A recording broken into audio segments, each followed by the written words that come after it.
Retro gamer ka ba? O meat lover?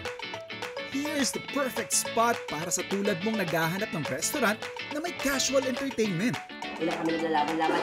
4, and so far, pang third runner-up ako. So, pang ilan yun? Last. Hatid sa atin ang puwelang kapuso comedian na si Bubay. Ayun! Palakpakan naman dyan! Ang daming tao naman dito sa pinuntahan natin. Restaurant dito sa Marikina, ang Ermitanyo. Kita nyo naman sa harap pa lang ng aming pagkainan, nakita-kita nyo na ang dalawa sa kanilang pinagmamalaking potahe dito sa Ermitanyo. Ayun na nga. Ano po ba itong nasa harapan natin, sir? Ito yung pinagmamalaki namin na yung low and slow cook na smoked beef belly. Oy! Grabe naman! May pa-welcome pa sila sa atin. So yung niluluto nyo pong yan, gaano yan katagal dyan? 12 to 16 hours po. 12 to Yes 16 po. hours. Kapag nag-160 na po yung temp niya, yung Fahrenheit po, babalutin na po namin ng foil. Then after po nun, kapag nag-190 to 200, yun po, luto na po siya. Ilang minuto lang kakainin, di ba ubos agad? Grabe, and I'm sure sobrang affordable ito, tama. Kaya naman gabi-gabi, ang daming pumupunta dito. Tama ka, tama. Grabe. Anong oras po ba nagbubukas to, sir? Nag-start kami dito sa Marikina 10 a.m. hanggang 10 2 a.m. At eto na nga guys, titikman na natin ang Pinausukan. 16 hours pinausukan. Game!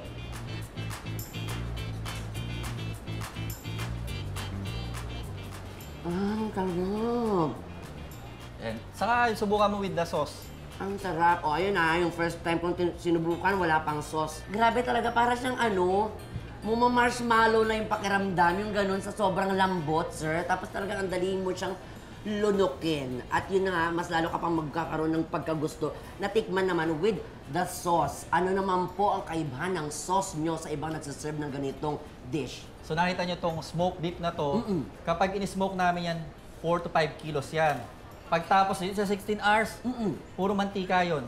Okay. So, kumbaga, yung ano to, yung pinaka main ingredient yan, sauce namin, galing dito mismo sa, alam mo, niluto sa sariling mantika. Yung sinasabi mo bakit siya malambot kasi yung mismong meat namin, pili yan yung fat to muscle ratio niya, halos balance.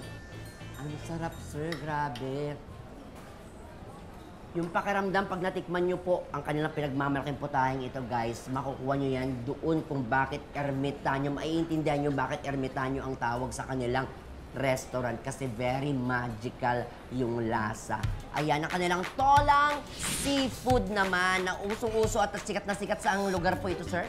Usually sa bandang Visayas. Visayas. So, yung luto na to mostly parang pinaghalo-halong seafood na yung sabaw niya hindi masyadong tinimplahan para yung seafood talaga yun yung mas malasahan. Mainit pa siya, guys. Ito, actually, yung mga nagluto nito, nag-prepare nito, talagang import pa namin yan galing Iloilo at Bacolod. So talagang we make it to a point na authentic talaga. Perfect yung alat, tapos iisipin mo pag nakikita mong ganyan, parang feeling mo maasim, pero hindi siya maasim. Saktong-sakto lang yung lasa, in fairness naman, sir. Ganyan. Saka ang secret namin dyan, fresh ingredients. Ano po ito? Sharing pa o solo lang po yan? Solo lang. Solo lang yung ganyan kalaki? Ano to, kumbaga, by public demand, gusto lang madami. Madamihan, lalo pat summer na Summer, ngayon, oo, kaya ito eh. perfect. At kita nyo naman guys ha, kung gaano kadaming nilagay dyan, hindi tinipid. Yung milk, ginawa namin ice. Ayan na. Ang sarap. Mauubos ko to, sir. Sorry mahilig kasi ako sa dessert. Habang naghihintay o nagpapatunaw ng kinain, pwede rin kayong magpataasan ng score ng mga kaibigan mo sa arcade games ng Ermitanyo. At kung swerte ka, pwede ka pang makasungkit ng pasalubong sa kanilang claw machine. Ay, wala na akong barya pa. Yung barya!